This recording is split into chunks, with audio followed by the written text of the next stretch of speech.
एक औरत और पेड़ की बहुत ही अच्छी कहानी। 14 साल की उम्र में जब खेलने कूदने की उम्र होती है तब रिश्ता हो गया। उस समय में सब लड़कियां 12-13 वर्ष में ही ब्याह दी जाती थी।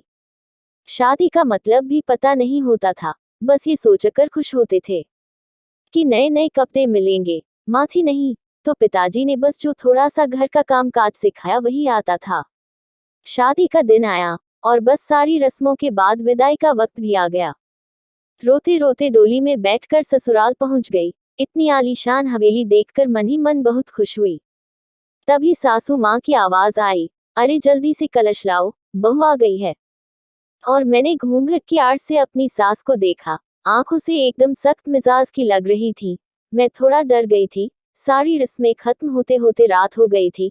बिस्तर पर लेटते ही नींद आ गई। सुबह नौकरानी ने आकर जगाया था कि चलो रसोई बनाने की रस्म है। तैयार होकर रसोई में गई और खीर बनाए। सबने तारीफ भी की, पर सासू माँ ने कमी निकाल दी। साथ ही साथ हिदायत भी दे दी कि अब बचपन छोड़कर कुछ काम काज सीख लो। 15 दिन बाद मेरे पति को भी हॉस्टल जाना था, क्योंकि वह तब BA कर रहे थे। अमर भी हॉस्टल चले गए और मैं अकेली रह गई अपनी सास और ससुर के साथ। पढ़ाई के बीच बीच में अमर चिट्ठी लिखते थे, पर पहले सासू माँ के पास आती थी, बाद में मेरे पास आती थी। उम्र कम होने की वजह से इतना फर्क नहीं पड़ता था। मेरे अकेलेपन का साथी था आम का पेड़। हाँ, वही आम का पेड़ जो हवेली के पीछे के आंगन में लगा था। उस आम के पेड़ के नीचे एक कच्ची मिट्टी का कमरा भी बना हुआ था, पर वो पेड़ फल नहीं देता था, इसलिए सारे हवेली वाले उस पेड़ को बांझ कहते थे। पर मुझे न जाने क्यों उस पेड़ से बहुत प्यार था। मैं जब काम से फ्री होकर कुछ फुर्सत के पल मिलते थे तो एक वही पेड़ मेरा साथी होता था। उसको देखते हुए मैं अपनी सारी थकान भूल जाती थी। 2 साल बीत गए और मैं 16 की हो गई। अमर की भी की पढ़ाई पूरी हो गई थी। आज अमर वापस आ रहे थे। सासू माँ सुबह से ही तैयारी में लगी हुई थी।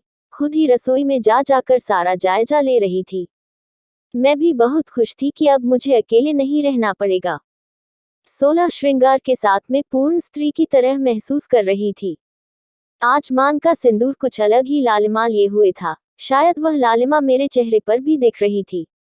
तभी तो मेरी सास ने मुझसे कहा कि जा अपनी नजर उतरवा ले, अमर आ गए हैं। हवेली की हलचल से पता चल गया था मुझे। खाने पीने से फ्री होकर सब आराम करने चले गए। अमर भी कमरे में आ गए थे और मैं बस शर्म से लाल हुई जा रही थी। तभी अमर ने मुझे तोहफा दिया, एक सुंदर लाल साड़ी। पर मेरे लिए तो अमर का वापस आना ही सबसे बड़ा तोहफा था। हमने ढेर सारी बातें की जिनमें कुछ शिकायतें थी, कुछ प्यार था। समय बीतता गया और 2 साल कैसे बीत गए पता ही नहीं चला। अमर और मैं एक दूसरे के साथ बहुत खुश थे। एक दिन अचानक पता चला कि मेरे पिताजी बहुत बीमार हैं। अमर मुझे लेकर तुरंत रवाना हो गए। पिताजी मुझे देखकर बहुत खुश हुए, जैसे मेरे लिए ही अपनी सांसों को रोका हुआ था। और फिर मुझे अमर के हवाले करके वो इस दुनिया से चले गए। भीगी आंखों से अपने पिताजी को विदा किया। अब मेरा सब कुछ अमर और उसका परिवार ही था।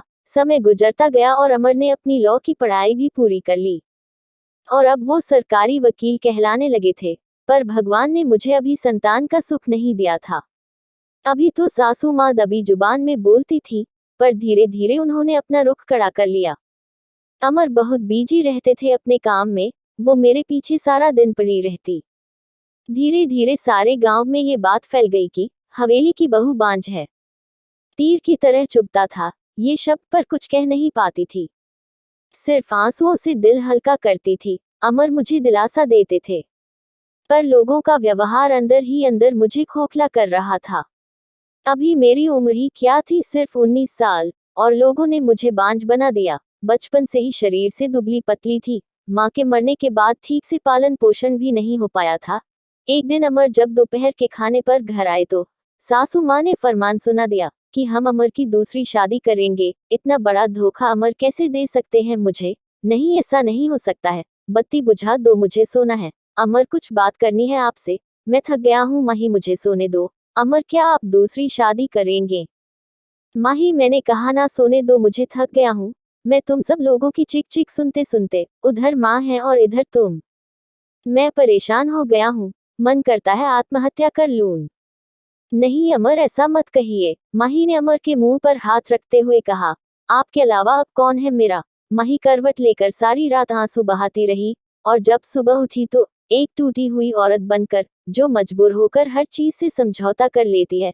सारी रात यही सोचती रही कि शायद अमर ने भी मौन स्वीकृति दे दी है दूसरी शादी के लिए। पर उसे ये कहाँ मालूम था कि उसकी माँ ने किस हद तक उसे मजबूर किया है दूसरी शादी के लिए। 1 महीने के अंदर ही अमर की दूसरी शादी नेहा से हो गई। नेहा अमर की माँ की दूर के रिश्तेदार की बेटी है। माही अपना सामान उस पीछे वाले कमरे में रख ले, आज से नेहा इस कमरे में रहेगी अमर के साथ। सासू माँ ने कहा, कैसे छोड़ दूं ये कमरा? नहीं, ये मेरा कमरा है, जिसे जहाँ जाना है जाए। पर फिर ख्याल आया कि जो ब्याह कर इस घर में लाया था, जब वही मेरा नहीं है तो ये कमरा कैसे मेरा हो सकता है? ऐसा सोचते हुए आंखों में आंसुओं का सैलाब उमड़ पड़ा। सिंदूर की डिब्बी और कुछ कपड़े लेकर उस कच्ची मिट्टी के कमरे की तरफ बढ़ गई। सामान एक कोने में रखकर खिड़की पर बैठ गई और उस आम के पेड़ को देखते उसको निहारने लगी। इसे किस्मत कहूं या कुछ और, कि आज मेरी हालत भी इस पेड़ की तरह हो गई है। अकेला बेसहारा जैसे ये अभी तक अपने अस्तित्व को बचाने में सफल रहा है। क्या मैं इसकी तरह अडिग और मजबूत रह सकूंगी, या फिर किसी कमजोर लता की तरह मुरझा जाऊंगी और अपना अस्तित्व खो दूंगी? नहीं, ऐसा नहीं होगा। मैं मजबूत रहूंगी। जब ये बेजुबान पेड़ सबसे लड़ सकता है तो मैं क्यों नहीं? मैंने अपने आप को संभाला और हर परेशानी से लड़ने के लिए तैयार किया। दिन गुजरते गए और मैंने घर के कामों में अपने आप को बिजी कर लिया। अपनी कोठरी के आसपास खूब सारे पेड़ लगाए और बाकी बचे हुए समय में उन पेड़ों की देखभाल करने लगी। साथ ही उस आम के पेड़ की खास देखभाल करती थी। नेहा एक सुलझी हुई लड़की है।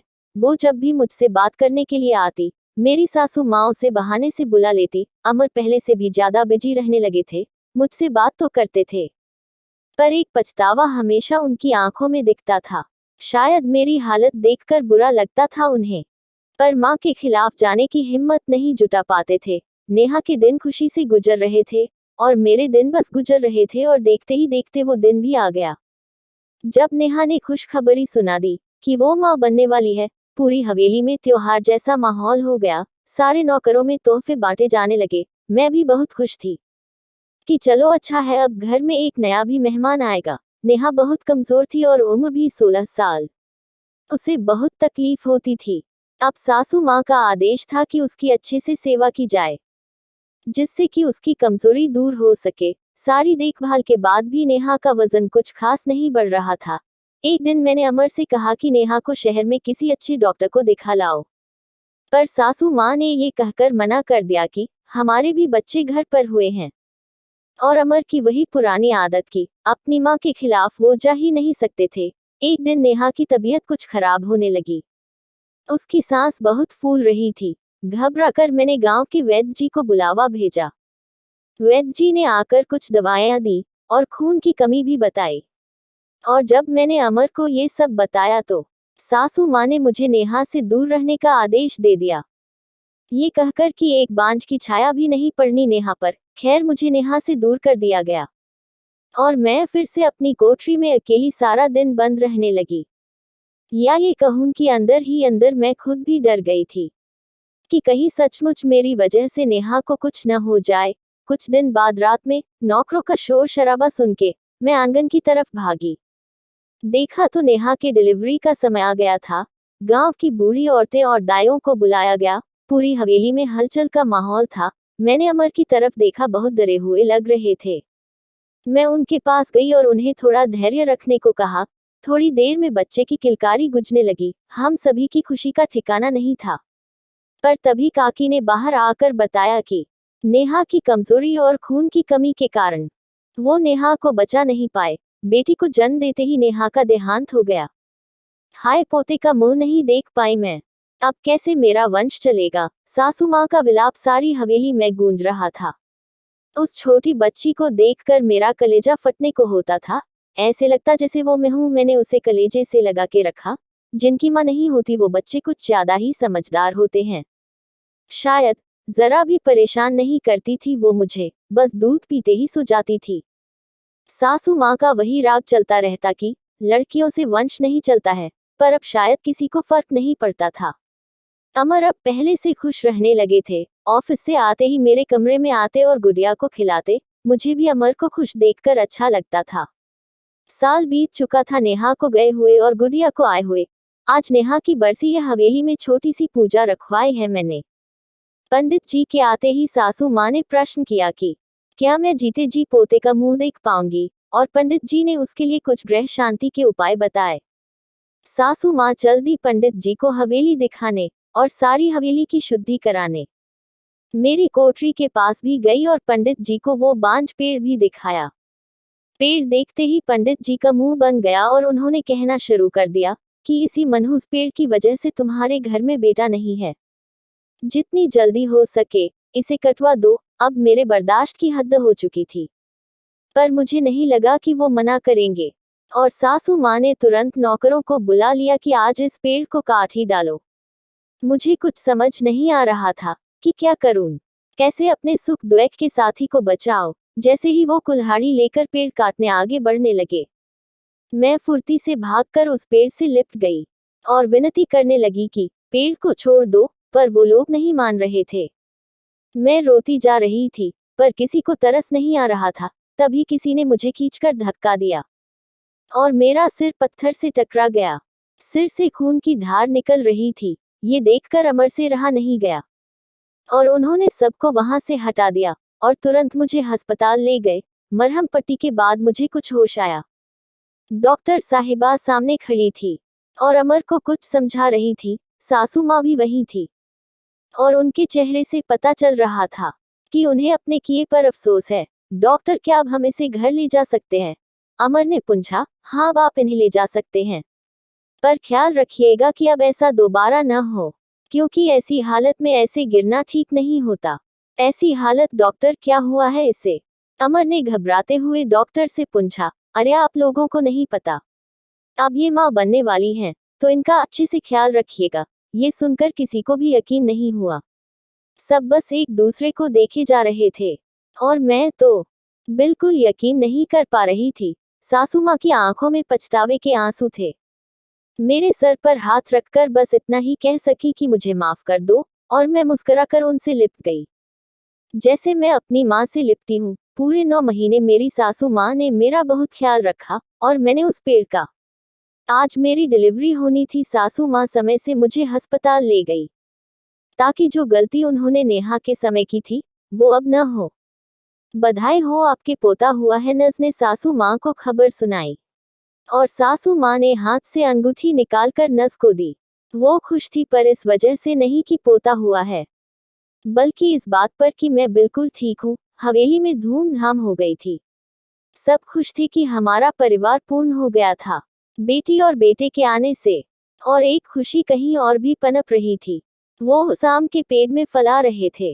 शायद हम बहुत जल्दी चिंता करने लगते हैं। फल मिलने पर हर चीज का एक समय होता। कुपोषित शरीर हो या पेड़, दोनों ही फल नहीं देते। कहानी अच्छी लगी हो तो लाइक और चैनल को सब्सक्राइब जरूर करें। धन्यवाद।